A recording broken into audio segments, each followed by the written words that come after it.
Hello everyone, welcome to San food labs. ముందుగా అందరికీ ఉగాది పండగ శుభాకాంక్షలు.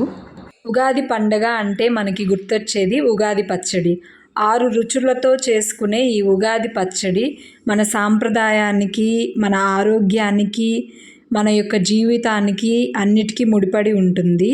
సాంప్రదాయంగా ఎలా చేసుకోవాలో చూద్దాం. ముందుగా చేదు కోసం వేపపూతని బాగా శుభ్రం చేసుకొని కాడలేం లేకుండా ఇలా పూలు మాత్రమే తీసుకోవాలి.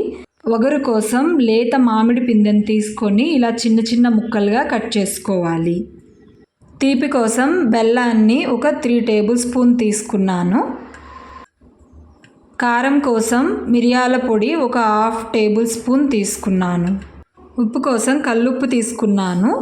సైంధవ లవణం కూడా వాడుకోవచ్చు. పులుపు కోసం ఒక స్మాల్ లెమన్ సైజ్ అంత చింతపండుని నానబెట్టుకుని దాని నుంచి రసం తీసుకున్నాను. ఇప్పుడు మన ఉగాది పచ్చడిని ప్రిపేర్ చేసుకుందాం. పులుపు చింతపండు రసాన్ని వేసుకుందాం.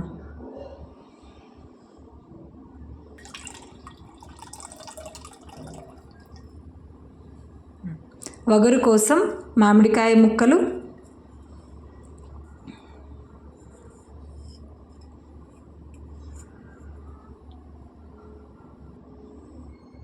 చేదు కోసం వేప పువ్వు,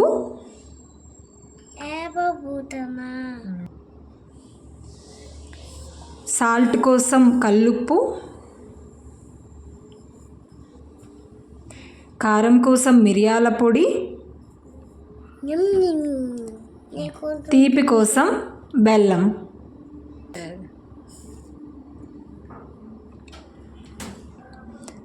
వీటన్నిటిని చక్కగా మిక్స్ చేసుకుందాం. బెల్లం మొత్తం కరిగేంత వరకు మిక్స్ చేసుకుందాం.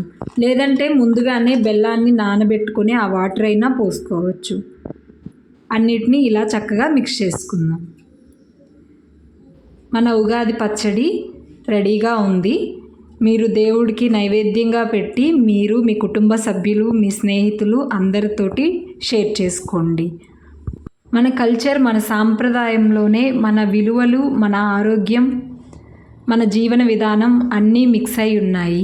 ఈ ఉగాది పచ్చడి మనం ఎలా జీవించాలో కూడా చెప్తుంది. మన జీవితంలో అన్ని రుచులు మిక్స్ అయ్యి ఎంతో హ్యాపీగా ఉండాలని మనస్ఫూర్తిగా కోరుకుంటూ మీ అందరికీ మరొక్కసారి ఉగాది పండుగ శుభాకాంక్షలు. ఈ వీడియో మీకు నచ్చినట్లయితే నా ఛానల్ని సబ్స్క్రైబ్ చేయండి, లైక్ చేయండి, షేర్ చేయండి. మరిన్ని వీడియోల కోసం బెల్ ఐకాన్ని క్లిక్ చేయడం మర్చిపోకండి. మరో వీడియోతో మీ ముందు ఉంటాను. Thank you. Stay blessed. By.